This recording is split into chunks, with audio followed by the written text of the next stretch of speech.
hosts and their guests do not necessarily reflect those of Para X, its affiliates, or its sponsors.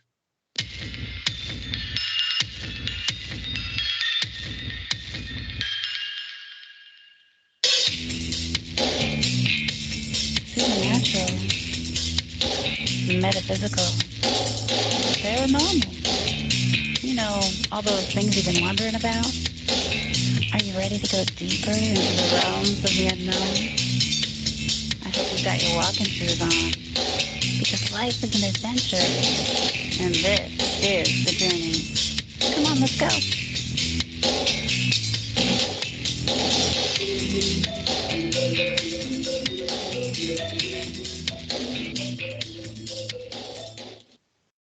Hello and welcome to the show, everyone. This is the Journey Radio Show, and hey, we are the She Squatchers.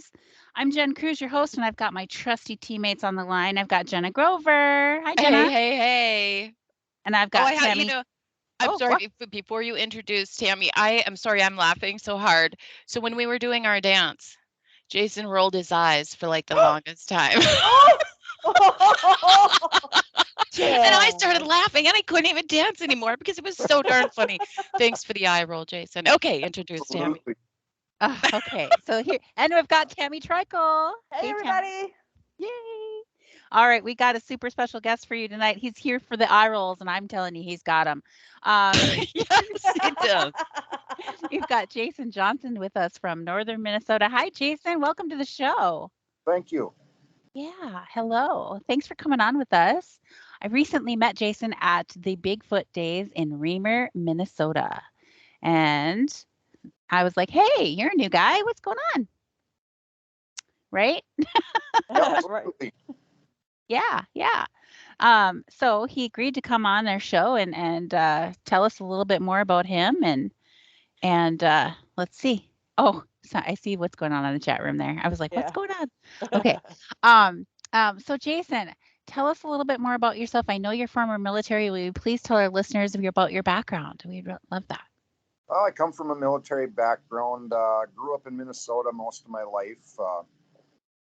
Never really believed in any of this stuff until 2010. I was going out to sight in a deer rifle, and I almost put my brand new truck in the ditch because I observed one walking along the side of a farmer's field.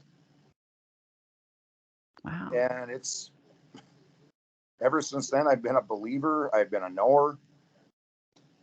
And I've had several more Class A sightings after that. Oh, wow. That's awesome. That's awesome. And so your military background is, can you tell our listeners what that would be? I was in the U.S. Navy. Awesome. Deployed to New Thank you for your Zealand, service. Antarctica, Germany, Australia. Seen the world. That's amazing. That's amazing. Yeah. Well, Tammy's like, I want to see the world. I do. Every place, all the things, I want to do it all. All the stuff. Yes. Let's do it.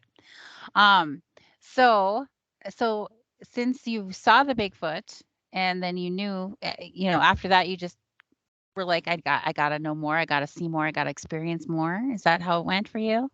It started off kind of slow. I kind of, after the 2010 sighting, I kind of just, I saw what I saw. I don't know who's going to believe it. And then in 2012, I was camping remotely for grouse hunting season. And I had something wake my dogs up about 2:00 in the morning. And as I'm trying to figure out what's going on, I kept hearing rocks hit my camper. Walked outside to quiet the dogs down. And I kept hearing like someone cutting firewood or beating on a tree, and just kind of passed it off as, all right, someone's cutting firewood, until I found out the next morning that my hunting partner and I were the only ones back there, which was about 5 miles off the nearest road. Okay. And that sparked my my interest and my drive to know more, I guess. Mm-hmm. Very cool. Well, we were talking before the show too, and we were talking about how you have noticed the up or the incline of numbers as far as sightings. My theory behind that is the cooler summer this month, Hmm. and it's not keeping the animals down during the day, and they're actually staying out of the cedar swamps. And more people are. I mean, we're getting at least one sighting report a day for the last 2 weeks. Wow. Is it just Bigfoot sightings, or are you talking about all different kinds of sightings? Most of them are Bigfoot sightings, but last week in particular, we had 5 dogman sightings in the same area. Now, Where about? Like what part of Minnesota are we talking? south of McGregor. I remember I mapped that too. That's been south of McGregor has been a hot area for research this summer.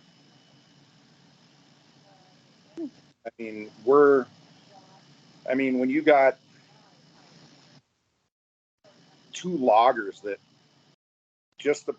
one that won't even go back into that area, and another who the thing wouldn't back away from him, and he thought, well, the only weapon I have is my skidder, and I'm not getting out until that thing leaves.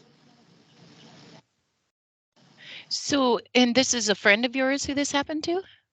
No, this is a logger down in the McGregor area that reported it to us.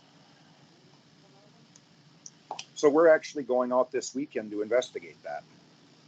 Oh, very Oh. cool. Are you able to camp right there at the location, or? Oh yes, there's all kinds of remote camp spots. Nice. Has anyone else camped out there before that you know of? One of my research partners has. Okay. Him and his wife spend a lot of time out there. Oh, okay. I know who you're talking about. I like them. And our last weekend alone, we found 4 fresh footprints. Oh wow. What was the ground like? It was too hard to make a cast, Mm. but you could still see the outline of the toes and the length and the width of the print. Nice. So when we find stuff like that, we just do a photographic journal. And what do you use do you bring out as far as measuring? We use a tape measure. Oh, you do? Okay. That's very cool. And the one track in particular that really struck my fancy was 18.5 inches. I love it. That's a good one. And the stride, I mean, I'm 6'1", and I couldn't match the stride on whatever made the tracks. Do you know what toe to heel was? Oh, toe to heel was about close to 4 feet. Wow. That's beauteous. And based on the measurements, we figured it's anywhere from 10.5 to 12 feet tall. Wow. It's a big one. Mm-hmm.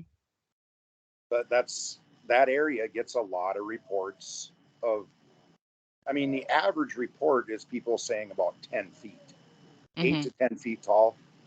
The ones down in that area, people report anywhere from 10 to 12 feet.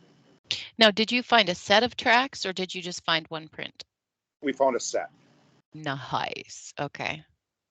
I like that. Yeah. Yeah.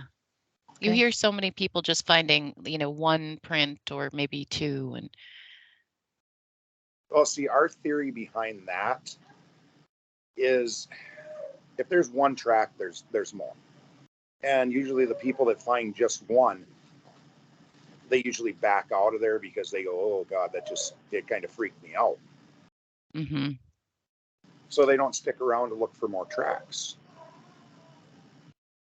So what is your favorite story that has happened to you? Favorite experience? Favorite experience would be 2 weeks ago. We were on four-wheelers, and we came across a tree structure. I went in to investigate the tree structure. As I was taking pictures, my research partner's wife starts screaming at me to get out of there. Well, I slowly backed off. Something threw a rock at my partner and his wife. And How big was the rock? it was just maybe the size of a marble. Oh, okay. But examining the pictures after we got out, you could see a shadowy figure in the background. Jason Kenzie just popped into the chat. Hi, Jason. Hello. All right. Awesome. Glad to have you. Our guest tonight is Jason Johnson. So we got Jason in the chat, Jason in the show. That's awesome. There we go. Very awesome. All right, continue with your story. Sorry, Jason. So yeah, we examined the photos after we got out of the woods, and it just sent chills up your whole body, because you could see a figure standing in the brush behind the tree structure. Oh. What did the figure, I mean, was there anything specific that you could see in the photo? You could make out the head. You could make out the shoulders. And this thing, I've never seen anything this big on camera before. Nice. Wow. And we had one picture of it standing behind. Of course, because of the brush, you couldn't make out exactly what it was. But the one that got me was a picture that I took of the structure. You could see something bipedal walking from right to left. And it was just like, the thing was that close to me, and it was so thick I couldn't even see it. And you didn't hear it at all? No, not a sound. And you said that was pretty thick brush, you said? It was thick enough you had to use two hands to part it just to walk. Wow. What do you think? How do you think that happened? How do you think someone or something could walk through brush that high and not make any sound? Well, look at a deer. The deer has earned itself the name nickname a timber ghost, because they can walk through the woods and not even be 90% of the time. If you're not just scanning the woods, you'll never know it's there. I mean, a squirrel makes more noise than a deer. That's true. But you're talking about, and I'm just picking your mind here because it's really interesting, thinking about how it could be. You said you think it was walking back and forth, or you know that it was walking back and forth. Was it was a video or only pictures? It was a still picture, because Okay. I was just in there to take a picture of the tree structure. Oh, that's great. So you're just, when we all three of us got back out to the trail, we did hear something crashing through, but we never saw it. It was like, I'm here, but I'm not. how did you feel at that point? Did you want to get closer, or did you feel like, nope, this is, for now, this is enough? For now, I felt, we need to back off and we need to come back. Okay. What did everybody else think? My partner and his wife that I was out with, she, up until that day, she had never had a Class A sighting. We had 3 that day. Wow. Including watching a mother and a juvenile on the far bank of a remote lake. And what really got us was we thought it was just the 2. There was a swan swimming out in front of where they were just relaxing. All of a sudden we heard the swan start squawking, It wasn't in the water anymore. And you could see something walking through the reeds with the swan, and it's holding it by the neck.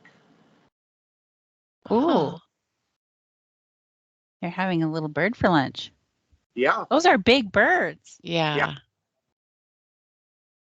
I don't know, for everybody who's never seen a swan in person or up close, they're really big. They are. They're like 3.5 feet tall. I saw one in the middle of the road once, and I was like, what is that?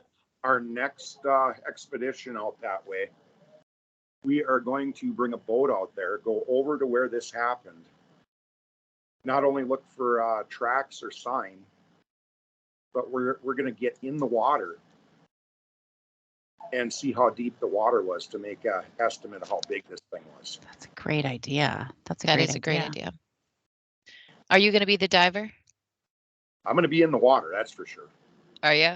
Tammy's a diver, so she's Pick going to me, be our I'll go. official diver. She's a scuba diver. She'll go in. Mhm. Yeah, yeah. I'm excited for you. That sounds like fun. Oh, this summer has been beyond my wildest dreams. Isn't it I'm- fun when you can just go exploring like that and just have Oh, yeah.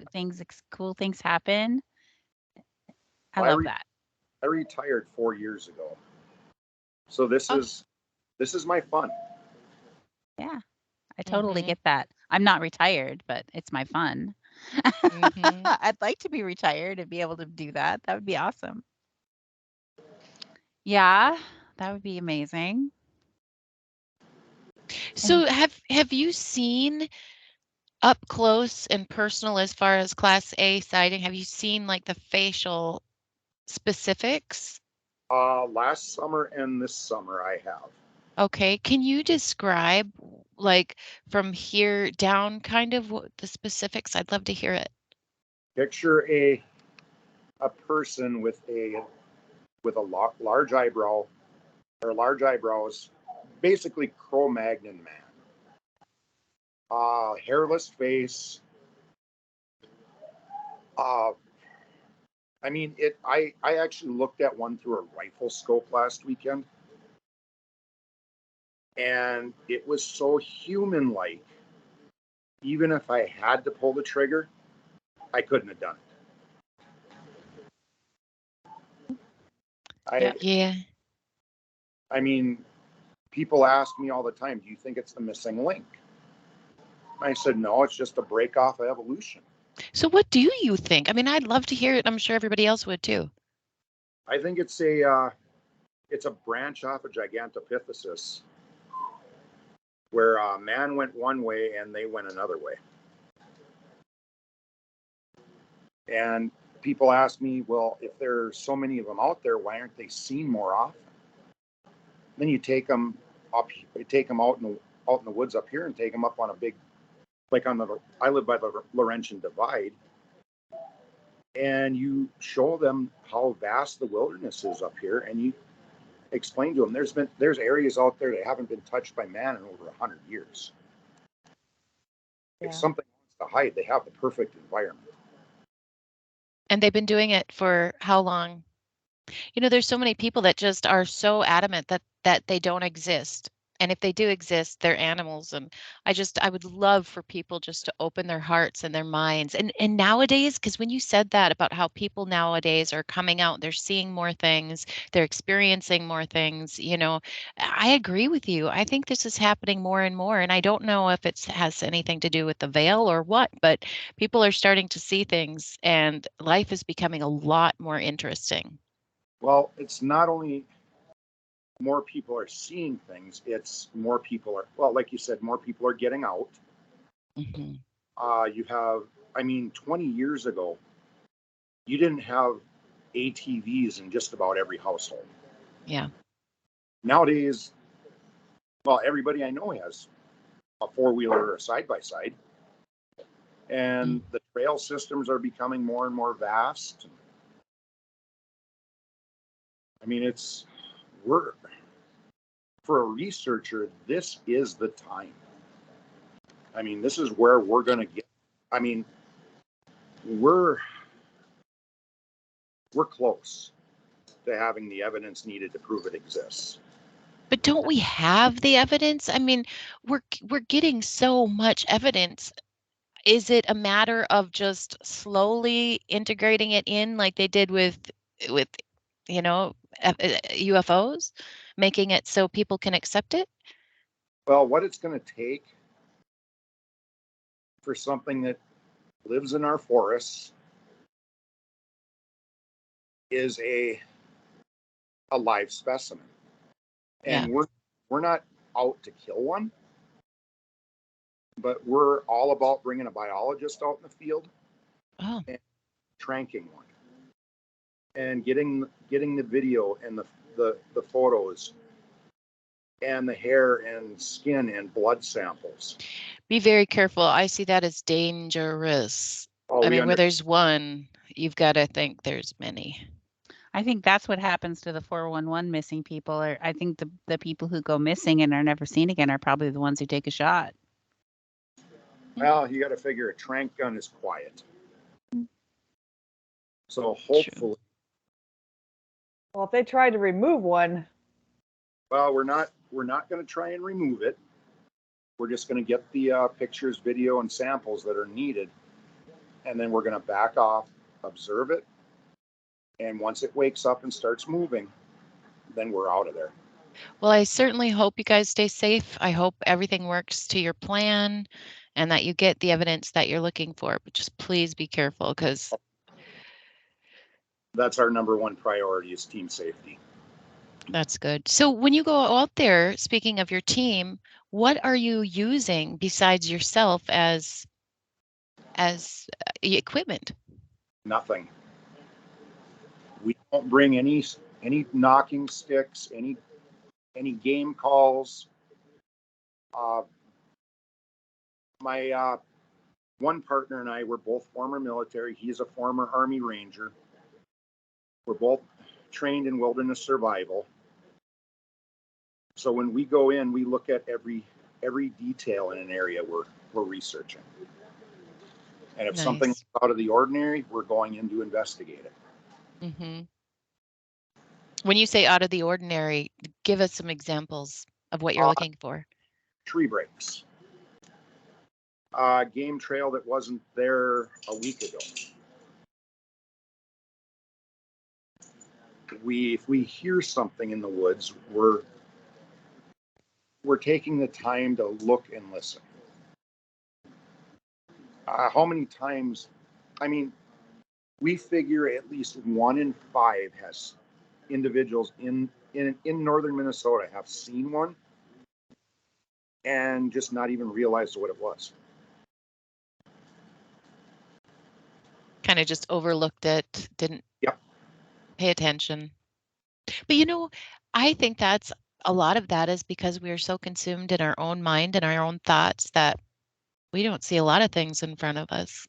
Well, most people nowadays have I hate to say it, but their eyes are glued to a LCD screen.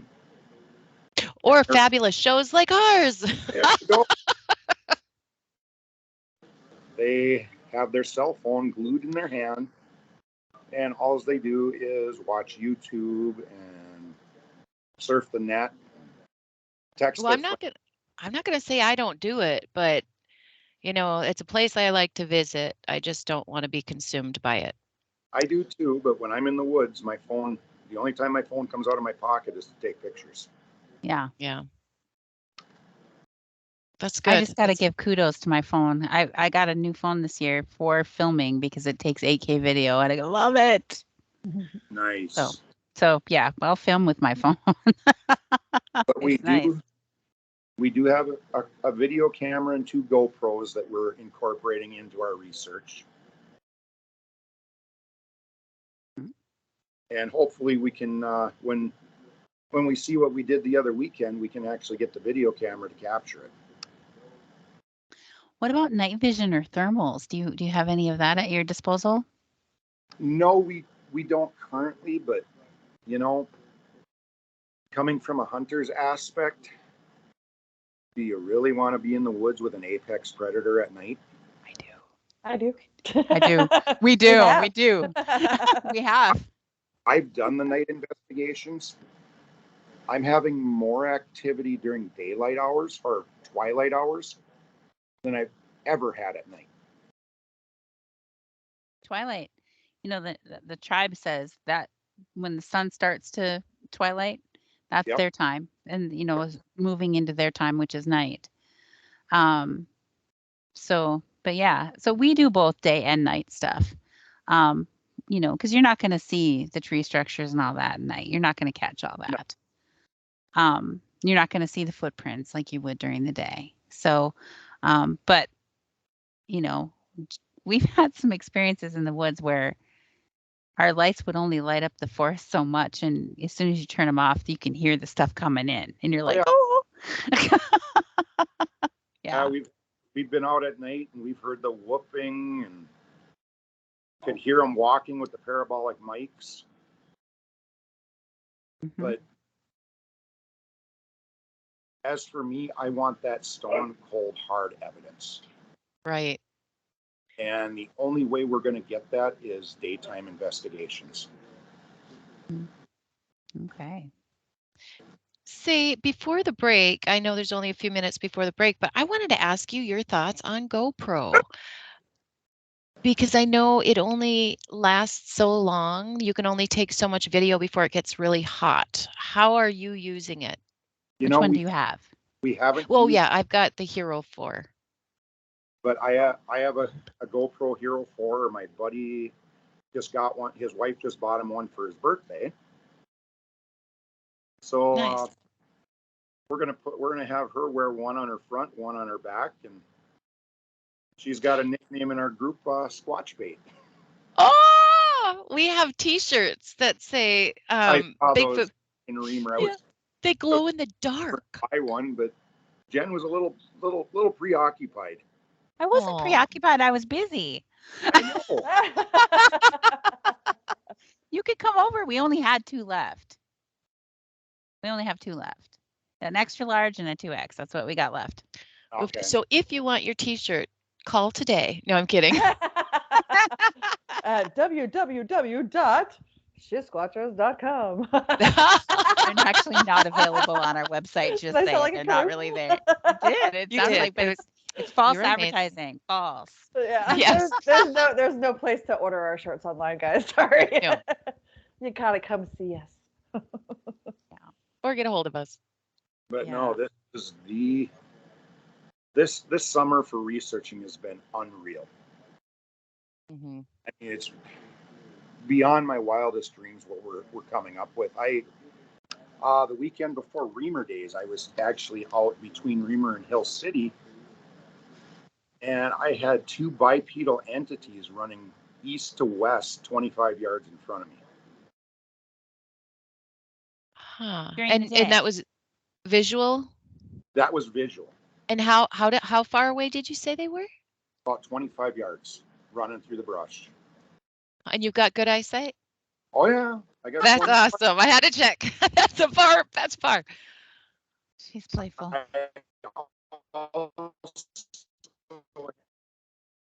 Thing at me from Oh, shoot. behind me to my left, and I had tree knocks. Awesome. After that experience, I said, I'm not doing this by myself anymore. Oh, you were alone. I was alone. Yeah, that gets kind of creepy when you're all alone too. It can. I called my research partner, told him what I had just experienced, and I called Abe and Doug Hychek and told them what I had experienced. So we're at least I'm hot on the trail of something. Yeah. That's exciting. Congratulations, because it's exciting to get involved and find things that, you could potentially find something that nobody's found yet. That's the cliffhanger that always gets us, doesn't it? Gets us out there again. I But- know. But seriously, I mean, I always tell people you can look at all you want online. Yeah. And there might be that question there, but if you get out there and experience it for yourself, the questions start going away. Like you start knowing that there's something really there. Oh yeah. So, and with that, we have to go to our commercial break. So stay tuned, everybody. We'll be right back in 2 minutes. All right, we should be clear on break. Yay. So, oh, they're always changing this. So when I click away, it blurs my video. I have to click back. Anyway, good job. What's that? Check my lipstick. It goes pretty fast, doesn't it, Jason? Oh, it seems to be going quick. Yeah. And anything you want to talk about, you can just bring it up. And is there anything you want to ask? What are some of your guys' experiences? Oh, there's a lot. I bet. Yeah. I don't know how We to have answer. some. Yeah. Well, and we're not back on the air yet either, so we can't like start. Oh, yeah. But yeah, exciting. But if there's anything too that you want to tell us about that you've experienced or that you're looking forward to experiencing, and at the end of the show, Jen's going to ask you for the email address or how to get a hold of you. So if you want to, if you don't know it, just have it available. Oh, I got it memorized. So. All right. Yay. I can't believe I literally just forgot we were on YouTube again. Yeah. And we are soon. Should be soon. Oh, you know what? I could sing that song. You can't. I know, but I could. I just about sang the first word, which was the word that you just said. No,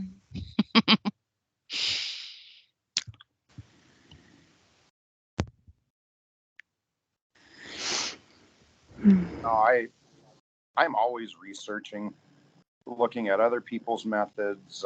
And welcome back to the show, everyone. This is the Journey Radio Show. And hey, we're the She Squatchers. Won't you check us out online at shesquatchers.com? Right at the top of the page, you can find the links for our events page. You can click on that and see where we're going to be. Upcoming, we are going to be at ValleyCon in Fargo. And then I'm working on finalizing the contract, but we're going to be in Wisconsin as well after that. So we are going to be also, it's not on there, but we're going to be on expedition for about half of August. So you won't be seeing us live on here for a little bit, but just know we're out getting some new stuff. So out adventuring and filming our new documentary again. And so that is going to be a good time. So back to the show. But before we do that, I have to tell you, please come over to our YouTube channel and subscribe and follow us on Facebook and Instagram at She Squatchers Official. So back to the show. We've got Jason Johnson with us from northern Minnesota. Do we have a more specific area of where you're from, Jason, or is that all you want to tell them? I'm from the Embarrass, Minnesota area. Are you embarrassed to live there? Is it really Embarrass? Yeah, it's called Embarrass. Oh my gosh, that's hilarious. I can't believe I've never heard of this. Are there lakes there? Better known as the ice box of the north. We have the coldest ever recorded temperature right here in Embarrass. That's what they're embarrassed about. Right. Now I want to visit. But I'm just south of Lake Vermilion. Oh, okay. Lake Vermilion. Yeah. So, well, that's awesome. So you're not on the lake though, but No. you spend time on the lake. No, I spend a lot of time on the lake. I live out in the woods. Nice. You were actually going to be saying something before we started the show. Do you want to go into that again? Oh, I'm trying to remember what I was saying. Okay. That's okay. We don't have to go there. I think Jen was. Huh? What? Oh, I thought you were asking something. I don't remember either, Jenna. So you should take come notes. on, you're the brain. I'm not the brain. I'm not the brain. Well, you have a brain too. I do, but it's focused on other things right now. Okay. Tammy? Yes. Do you have a question for Jason?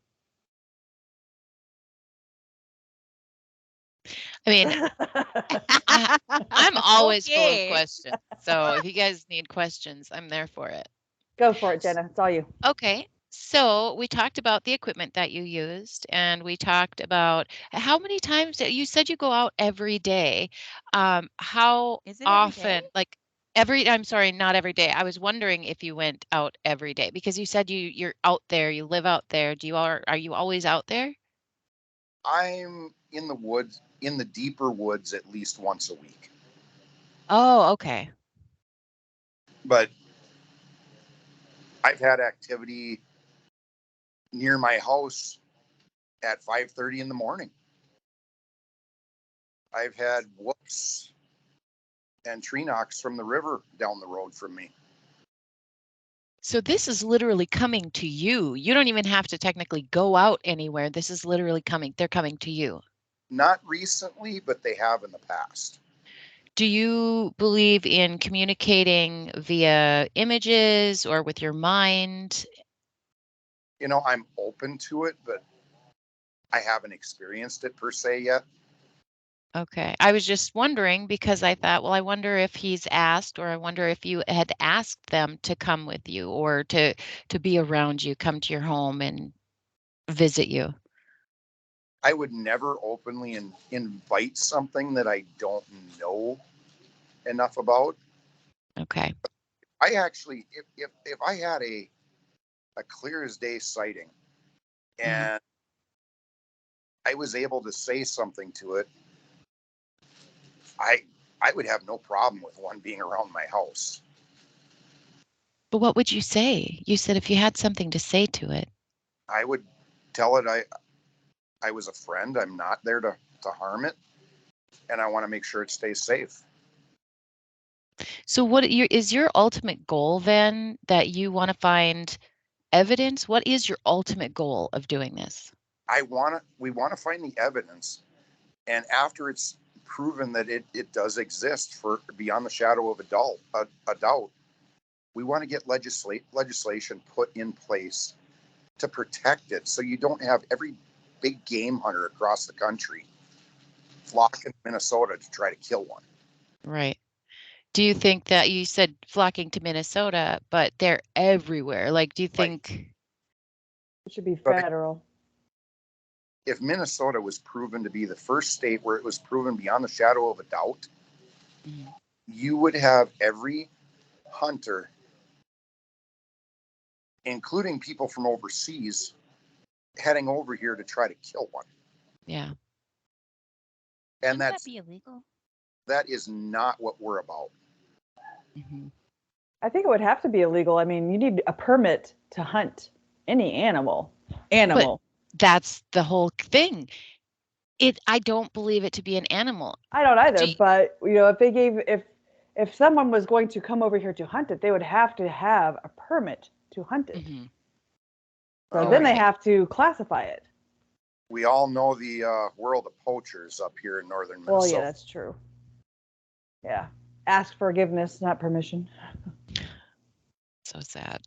I mean, if you were to kill one, you'd be revered as both a hero and a villain at the same time. Right. Have you heard the stories of the people who claim that they did kill one and the government confiscated it? I don't know how much that, but I do have a friend who's a smoke jumper out west. And what is a smoke jumper? What is that? They go into an area where there's bad forest fires. Okay. And they cut burn lines to keep the fire from spreading. And what did he tell you? As they were cutting a line out in Oregon, they had something. He called it a creature, and he said it was well over 10 feet tall, came stumbling out of the brush, badly burned, and it fell at their feet, like it was coming to them for help. Oh. They radioed it in and started treating its burns. Within a half hour, 3 black vans pulled up on site. They were ushered into one, and this thing was loaded into another one. And they were told, never talk about this. Yeah. Well, he's like, he goes, they're not going to shut me up. He goes, I'm going to tell everybody I know. So if they know that these are real, I mean, why do you think the government wants to keep it quiet? They're scared of the public's reaction. The National Park Service is a multi-million-dollar a year industry. And if something like this got out that it existed, you'd either like I said, you'd have every hunter in the world coming over here wanting their piece of the action, or you're going to scare everyone out. Mm-hmm. And when you're all about money, you can't afford not to have people come into your parks. Very true. What if they're not an animal? What if they're more like a people? That's even more reason to get them protected. Yeah. These things are smarter than a lot of people give them credit for. I mean, they're able to pretty much, for the most part, keep to themselves. And I think the ones that are really curious about people are juveniles. Yep. Just like our kids. I mean, Doing the stuff they're not supposed to be doing. Right. They're just being stinkers. As a kid, did your mom or dad say, stay out of there? And what did you do? You went in there. Oh, yeah. Don't push the button. What? Don't pull that rope. Don't tell me no. Don't touch that fence. Don't kiss the boy. That fence is electrocuted or electric. Oh, Lord. Is it? Yeah. Oh, yeah. I did it. Oh, yeah, I did too. I had to check it out for myself. Oh, I feel like. I've all done that. Have we? Okay, good. Well, if you've lived in the country and were around an electric fence. Well, and we didn't have much else to do. I mean, really. I'd roll under it to get to the creek and back to the woods. I'd roll under that electric fence every day. Just roll right under it. Oh. Mm-hmm. We had it for the horses. My mom actually thought it was off and she went to go grab it and it tossed her back and her zipper popped open. And she said she laid there for a minute and I felt so bad because I was just young, but you know how hard that thing can. Yeah, and it was wet. The grass had rained. Yeah, poor woman. But so maybe everybody has done this. You might be right, Jason. So I actually have another question I wanted to ask you earlier. You were talking about that you had seen someone had seen two Bigfoot, Class A, and you said there was a smaller one and a larger one. Were they the same color, do you know, or were they different colors? The adult was more of a reddish brown, and the juvenile was darker in color. Just curious because your face. Well, I love when things kind of fit. Well, I would think that the older that they are, your hair lightens with the sun, so that's probably why the younger one was darker and the older one had more red. Humans in our family, we are like bright blonde usually, especially the grandkids, bright blonde, and as they age, they get darker. Right. So that's why I was just curious. Oh, we have a report in the Moose Lake, Minnesota area of an all-white Sasquatch. Do you think that that's like albino, or do you think it's like age? I think it's age, personally. That makes sense. Just like humans. The older we get, we start going gray. If we allow it. Yeah, if we allow it. Good point, Jen. We have the capability. Well, they might have henna or something to dye themselves with, some goldenrod. Mm-hmm. Wouldn't that be And funny? you even look at deer. If you happen to come across a 10-plus-year-old doe or even a buck, they're more of a grayish color. Mm-hmm. Well, I've even my actually seen a dog. black deer Oh, in you've seen a Minnesota. black? You Mhm. did? Two of I'm them. just, I'm curious as far as the color too, because I've thought about that too, albino versus age. And I'm Mhm. so glad you said that, Tammy, because I was like, yes. Well, That's albinoes would have like light colored eyes. They'd have more Yeah, they pink, have pink eyes. pink eyes. Did you So- hear anything about this light one or this white-haired one having pink eyes? I'm sure they No. don't get too close. Yeah. Mm. So when we went to that area by Bina, when they had that sighting there, that was supposedly a white one. Okay. Okay. You know the one I'm talking about, Yeah. Jason, right? Oh, I thought you were talking to me. Oh, yeah, no, I was talking to you too, but Jason, I think, knows about the sighting I'm talking about with the canoe, Okay. the guy in the canoe. Yeah. I had an encounter there. That was pretty awesome. Rocks throwing, saw him on the thermal, all kinds of movement coming towards us. It was awesome. Oh, nice. Yeah, yeah, it was pretty cool. And I didn't know exactly where that sighting had been. All I heard was it was by a public boat launch, and all I could see for a public boat launch was on the other side of the lake. I'm like, Right. it wasn't until later that I found out that there was this local people knew about this spot where you could push your canoe from. Oh, It yeah. wasn't an official boat launch type thing, and that's where it happened. And we were really close to that, where we had this experience. So Okay. we were close. No. I have sighting reports from the Canadian border all the way down to towards southern Minnesota. Mm-hmm. Southern Minnesota ones I kind of question. Why? Why? The lack of environment.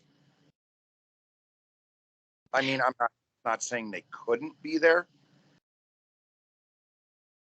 but how much of it is misidentification? True. But you could say that as far as all these sightings. I mean, if you think about it, even police stations have that. They come into kids in adults. They teach them about how quickly, someone can pass through. We don't even notice what's going on the other side. Correct. Yep. So I just because I know that Jason has a lot of. How many dogs do you have? I have 6. 6 dogs. Are they all big ones? Oh, yes. What kinds are they? I have 2 labs, 3 Springer Spaniels, and a German Shorthair. So, do you take them out with you looking for Sasquatch? No, I do not. And what is your opinion about dogs and Sasquatch together?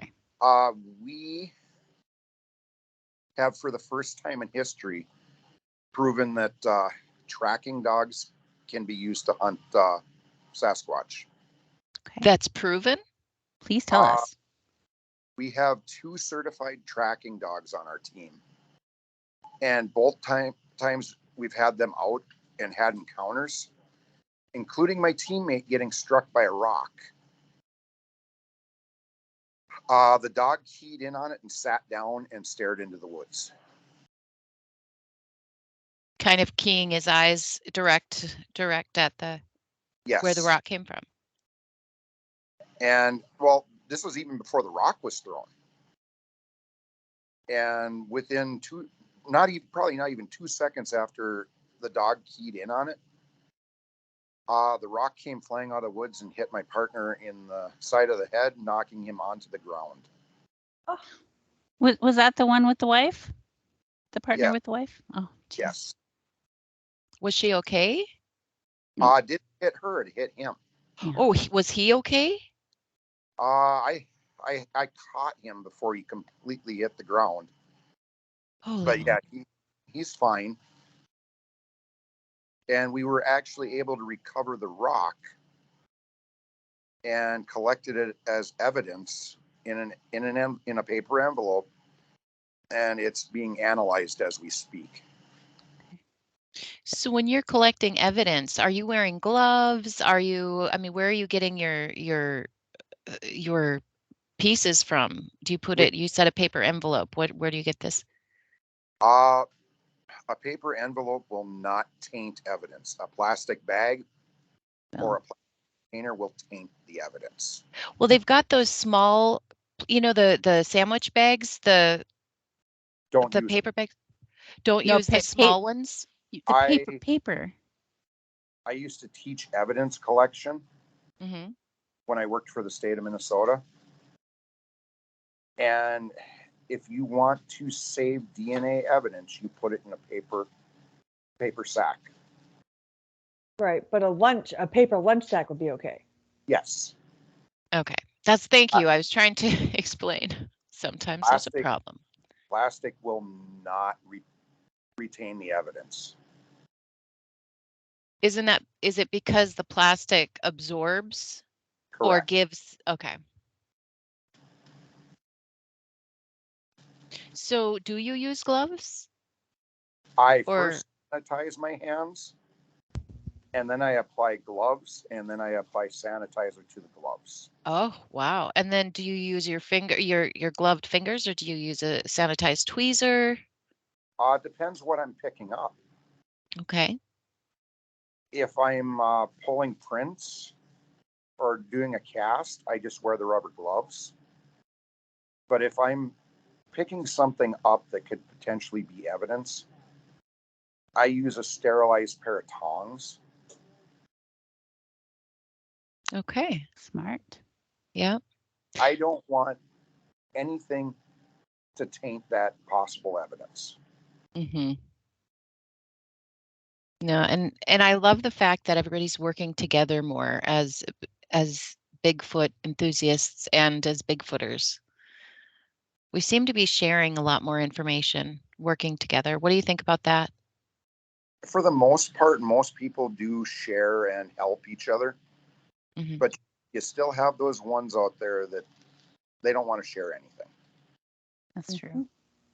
Why do you think that is? I think, well, just like the rest of us that want to prove the existence beyond the shadow of a doubt, they're in it for the money, but they're in it for the money. Mm-hmm. And the notoriety. Yeah. I was the one. It was just me. Nobody helped me. Yeah. There's one individual I no longer associate with, and I will not name names, but everything that we did as a team, whenever he was interviewed, he would say, my team and I found this and I found that, when it was actually other members of the team that was finding this stuff.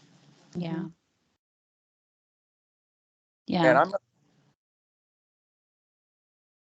the new team I'm with, we're not about our 15 seconds of fame. If we prove this beyond the shadow of a doubt, the whole team is going to be given credit.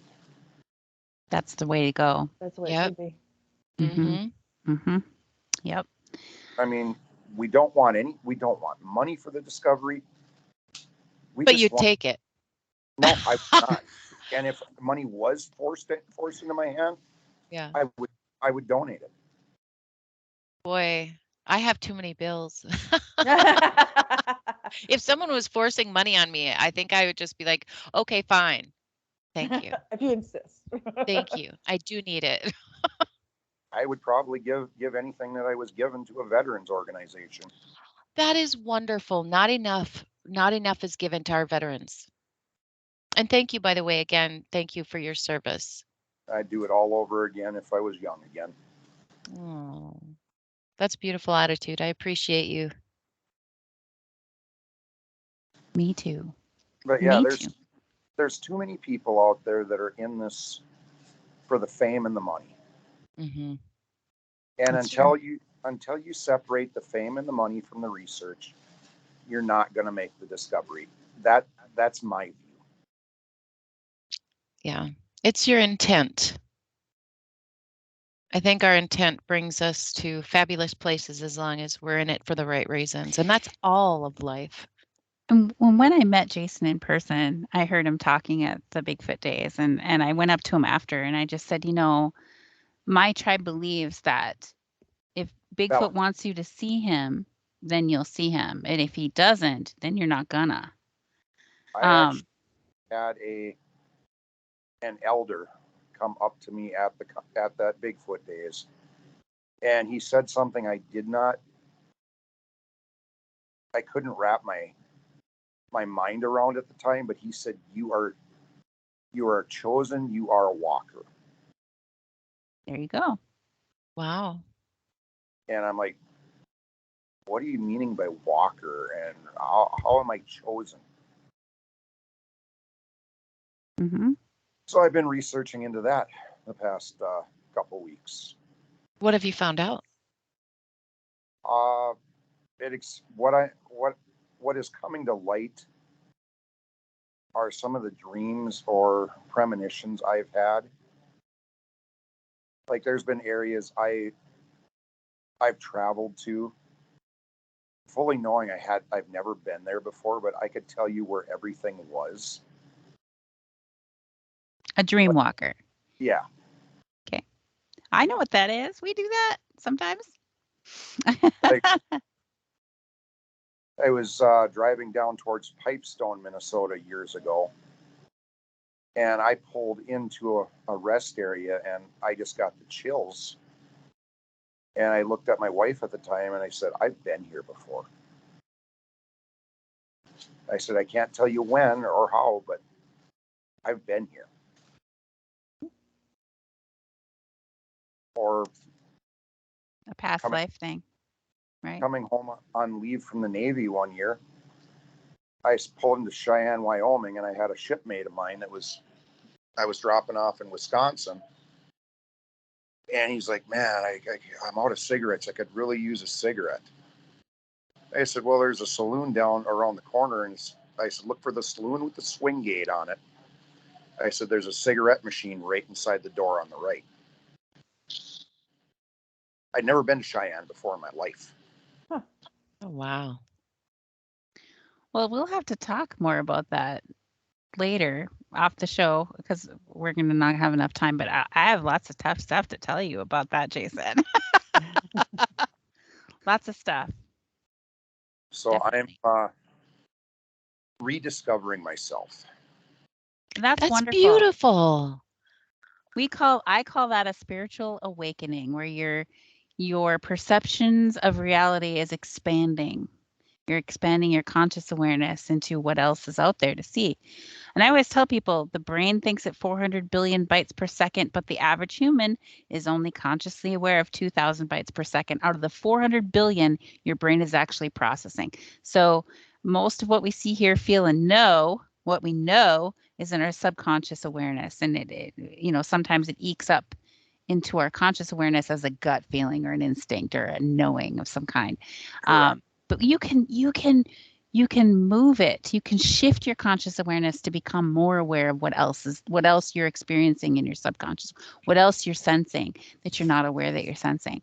And, there's such science behind the things that I know, that it's not so out there. It's not woo. There's science behind it, really. So right. that music says we're at the end of the show. How can people find you? My address.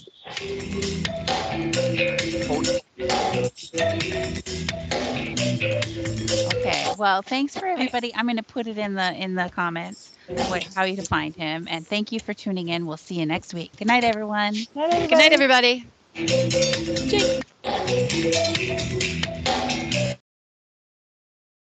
I love that.